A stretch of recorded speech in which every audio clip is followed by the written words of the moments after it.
Hello everyone, let's learn some facts about history of English literature और period of English literature. तो किस तरह से हिस्ट्री ऑफ इंग्लिश लिटरेचर को हमने डिफरेंट पीरियड्स में डिवाइड किया है। Let's begin with the first. हमारा फर्स्ट जो पीरियड है वो है अप टू 450।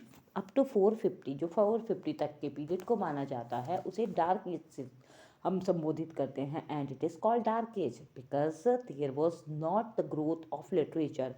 लिटरेचर की ग्रोथ नहीं थी, ना ही वहाँ पे हमें कोई लिटरेचर के प्रूफ मिलते हैं।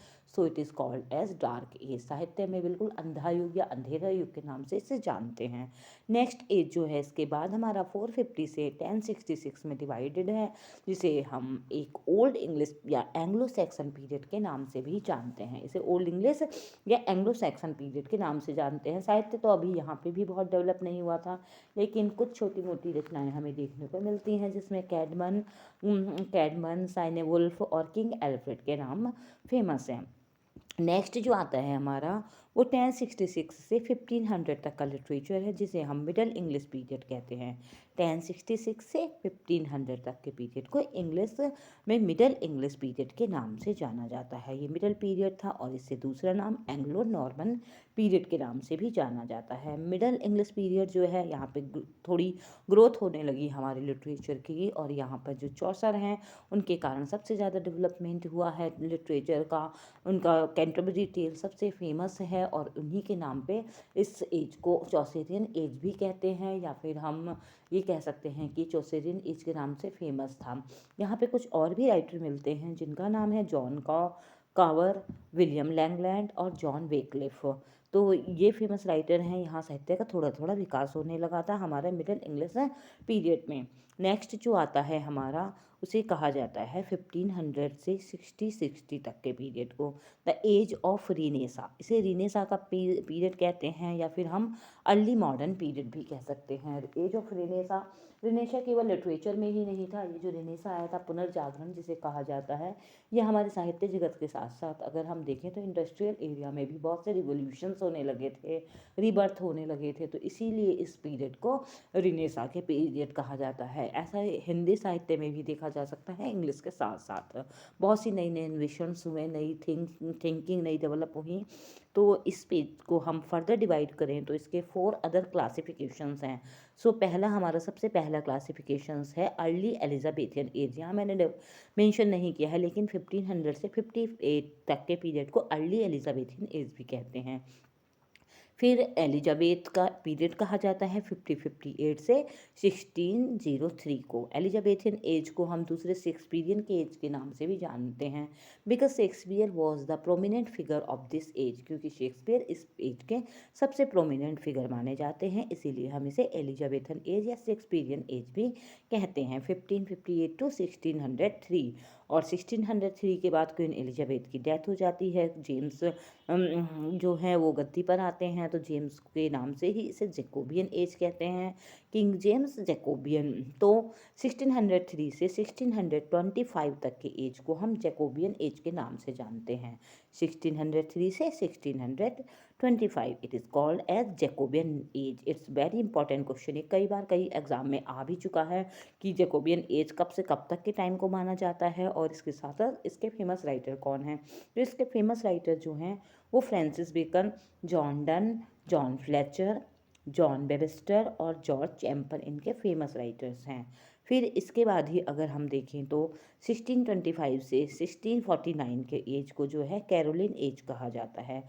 कैरोलिन जो है ये है, यहाँ पर किसका जो शासन था वो चार्ल्स को ही हम कैरोलिन कहते हैं दूसरी लैटिन भाषा में, इसलिए यहाँ पे इस एज का नाम कैरोलिन एज रखा है। जैकोबियन जेम्स के नाम पे था, किंग जेम्स, और कैरोलिन चार्ल्स के नाम पर कैरोलिन एज था। तो 1625 के से 1649 के एज को हम कैरोलिन एज के नाम से जानते हैं। और यहाँ पर जो फेमस राइटर्स थे कैरोलिन एज के, वो जॉन मिल्टन यहाँ फेमस राइटर माने जाते हैं, जॉन हर्बर्ट, रॉबर्ट बर्टन और सर थॉमस ब्राउन, ये सब यहाँ के जो कैरोलियन एज के फेमस राइटर हैं। नेक्स्ट है हमारा कॉमनवेल्थ पीरियड। कॉमनवेल्थ पीरियड, ये प्यूरिटियन पीरियड या इंटररेग्नम, ये भी बहुत इंपॉर्टेंट पीरियड है। कॉमनवेल्थ पीरियड, कॉमनवेल्थ पीरियड या फिर प्यूरिटियन पीरियड या इंटररेग्नम। इंटररेग्नम का मतलब होता है जहाँ दो चीज़ का समावेश हो, दो चीज़ इंक्लूड हों, उसी को कॉमनवेल्थ कहा जाता है या फिर इंटररेग्रम। तो 1649 टू 1660, 1649 से 1660 के प्यूरिटियन एज इसलिए कहा जाता है क्योंकि कुछ जो थे वो प्यूरिटियन या कुछ अलग अलग राइटर्स बटे हुए थे, कुछ कैवेलियर थे और कुछ प्यूरिटियन थे। इसके फेमस जो राइटर हैं प्यूरिटियन या कॉमनवेल्थ एज के, तो ये भी जॉन मिल्टन है, वो दोनों को कवर करते हैं, चाहे वो जैकोबियन एज से या फिर हमें यहाँ कहीं कैरोलियन एज में, और प्यूरिटन एज को ये कवर करते हैं हमारे जॉन मिल्टन। और इसके फेमस अदर राइटर्स थे Hobbes, sir Thomas Browne, Henry Vaughan या फिर और Abraham Cowley. These are the famous writer of this period. Next period को अगर हम देखते हैं तो हमारा जो ब्रॉड डिवीज़न है दैट इज़ 1660 टू 1748, 1660 से 1748 के बाद फिर से मोनार्की जो है वो रिस्टोर हो गई थी 1660 से 1748। तो इसका ब्रॉड क्लासिफिकेशन न्यो क्लासिकल पीरियड के नाम से जानते हैं इसे, न्यो क्लासिकल पीरियड। तो बहुत सी अच्छी अच्छी रचनाएँ यहाँ आई, कुछ नए फिर से खोज हुए हैं इसके लिटरेचर के क्षेत्र में, तो इसीलिए इसे न्यो क्लासिकल एज भी जाना जाता है। तो इसके लिए एक फार्मूला बनाया है मैंने कि फर्दर कैसे डिवाइडेड है। तो इसका है रैट, RAT, रैट। रैट से हमें रेस्टोरेशन याद करना है, और ए से अगस्तन एज एंड टी से ट्रांजिशनल पीरियड। तो ये तीनों पीरियड याद रहेंगे हमें। जो न्यू क्लासिकल पीरियड है वो तीन भागों में डिवाइड है। फर्स्ट है हमारा रैट है, तो आर का मतलब हुआ हमारा रेस्टोरेशन, और ए का मतलब हुआ अगस्तन एज, एंड टी का मतलब है ट्रांजिशनल पीरियड। ट्रांजिशनल पीरियड को एज ऑफ सेंसिबिलिटी भी कहा जाता है और एज ऑफ डॉक्टर जॉनसन भी कहते हैं हम। ट्रांजिशनल पीरियड जो होता है, दो नाम है उसके, एज ऑफ सेंसिबिलिटी या एज ऑफ डॉक्टर जॉनसन। लेकिन याद करने का बहुत अच्छा तरीका है कि आप न्यू क्लासिकल पीरियड का फर्दर डिवीज़न क्या है, तो न्यू क्लासिकल पीरियड का फर्दर डिवीज़न जो है रैट है। रैट का मतलब फर्स्ट हुआ हमारा are restoration period, a Augustan period, transitional period. तो आज जो रेस्टोरेशन पीरियड है, यहाँ फेमस जो राइटर थे हमारे विलियम वैचरले, विलियम कॉन्ग्रीव या जॉन ड्राइडन। सबसे ज़्यादा फेमस जो है जॉन ड्राइडन भी है। और इसकी एक खास बात रही कि अप्रा बैन जो फर्स्ट इंग्लिश वुमेन राइटर थी, अप्रा बैन, उन्होंने रेस्टोरेशन पीरियड में ही लिखना शुरू किया था। इससे पहले कोई वुमेन राइटर का आपको नाम नहीं मिलता इंग्लिश में, लेकिन इंग्लिश लिटरेचर में जो पहला नाम मिलता है वुमेन राइटर का, वो अप्रा बैन का मिलता है। अप्रा बैन ने रेस्टोरेशन पीरियड में ही स्टार्ट किया था लिखना। फिर आते हैं हम अगस्तन एज पे। अगस्तन एज हमारा 1700 से 1745 तक का एज है। जो 1700 से 1745 तक का एज है, इसे ही अगस्तन एज कहा जाता है। और ये अगस्तन एज जो है स्प्लेंडेड लिटरेचर के लिए माना जाता है। इसका नाम इसलिए भी अगस्तन रखा गया था क्योंकि रोम में जो है 24 या 28 BC में जो अगस्त का एज था वो बहुत ही लिटरेचर के लिए फेमस था। और इसी समय बहुत एक उत्कृष्ट मतलब स्प्लेंडेड टाइप का लिटरेचर लिखा गया, और इस समय यहाँ भी इंग्लिश में भी इसी तरह से लिटरेचर लिखा गया। तो इसीलिए इस एज की कंपैरिजन उस एज से भी की जाती है, और इसे अगस्तन एज का नाम दिया गया 1700 से 1745 तक। और 1745 यहाँ के जो फेमस राइटर थे वो थे अलेक्जेंडर पोप, जोनाथन स्विफ्ट, जिनकी जोनाथन स्विफ्ट ने बहुत ही क्रिटिकल वर्क लिखे हैं, सटायरिकल, जैसे गुलिवर्स ट्रैवल और गुलिवर इन लिलीपुट, ये सारे वर्क उन्हीं के हैं, जोनाथन स्विफ्ट। तो अलेक्जेंडर पोप बहुत फेमस राइटर्स हैं जो उन्होंने लिटरेचर में अपना एक अलग ही नाम स्थापित किया है। तो Alexander Pope, Jonathan Swift, Joseph Addison, Daniel Defoe और four wheels of English novel भी जो है ये हमारा अगस्तन पीरियड से ही स्टार्ट हुआ था लिखना। इससे पहले नॉवल इतने डेवलप नहीं था। जो सही से नॉवल लिखा गया वो हमारा अगस्तन एज से ही लिखा गया।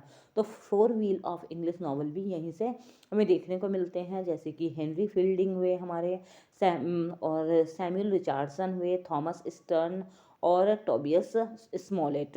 ये चारों ही राइटर हमें इसमें अगस्तियन एज में ही मिलते हैं।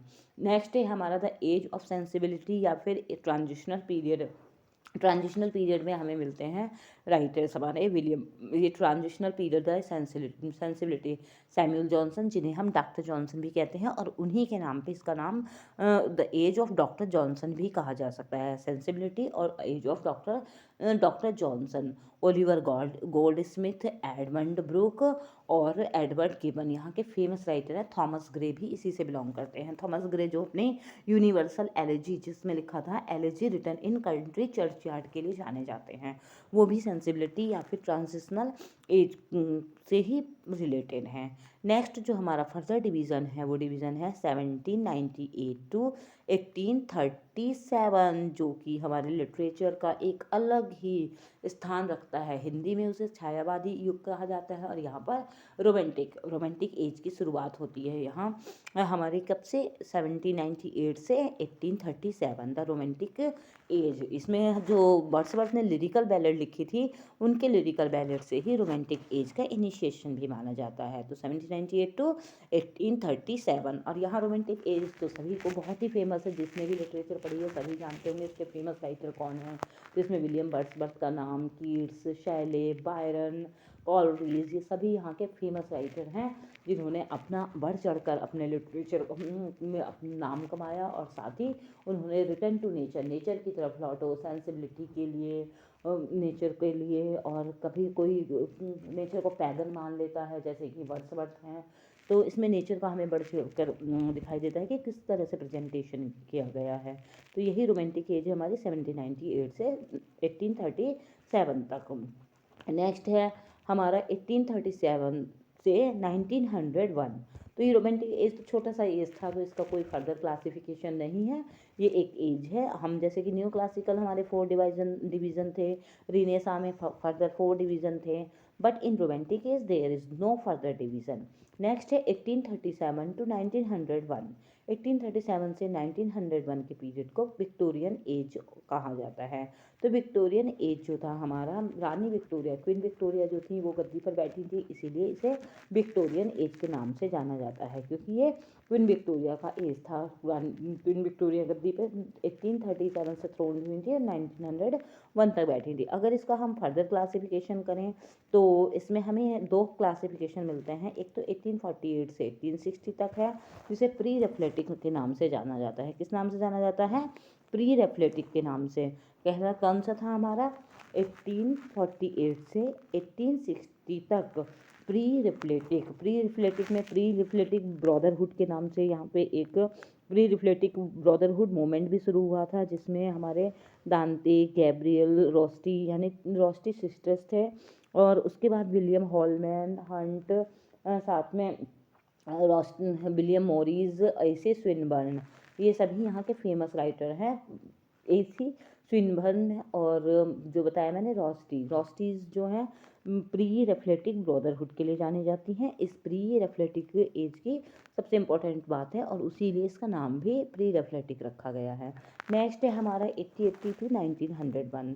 जो सेकंड फेज़ है वो 1880 से 1901 के में डिवाइड है, जिसमें एस्थेटिज्म एंड डिकेडेंस, एस्थेटिज्म और डिकेडेंस का पीरियड माना जाता है। इसमें एस्थेटिसिज्म का मतलब होता है ब्यूटी को बहुत प्रेफर करना।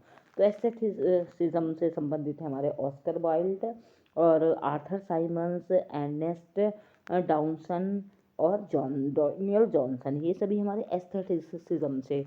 एस्थेटिसिज्म का मतलब होता है art for art sake, art के ही लिए लिखा जाना चाहिए।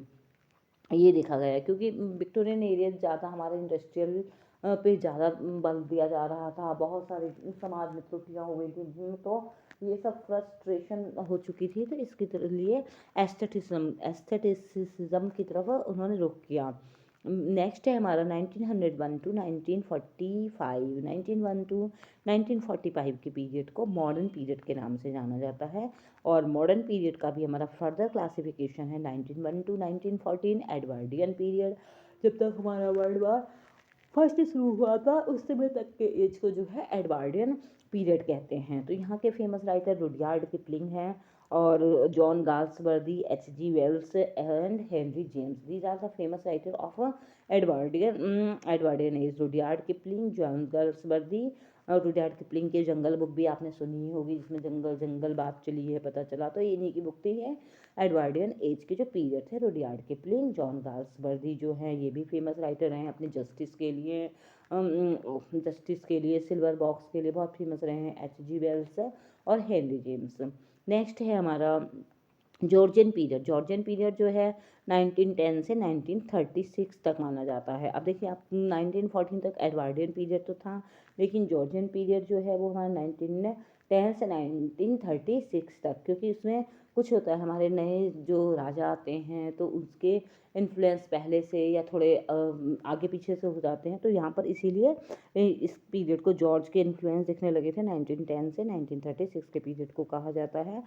और फिर इसके बाद हमारे मॉडर्न पीरियड के बाद पोस्ट मॉडर्न पीरियड जो 1945 से रिसेंट एज तक है, वह पोस्ट मॉडर्निज्म पीरियड माना जाता है। यहाँ पर हाई मॉडर्निज्म जो था 1914 the beginning of first world war, इसमें हाई मॉडर्निज्म हमें 1940 से ही दिखाई देने लगा था, जो कि beginning of first world war था। So I think that this is very useful for your upcoming UP, TGT, PGT, KVS examination, and the red formula you will never forget. I gave you a red formula for the neoclassical age. If you like this, so please like the video and subscribe the channel. Okay, bye.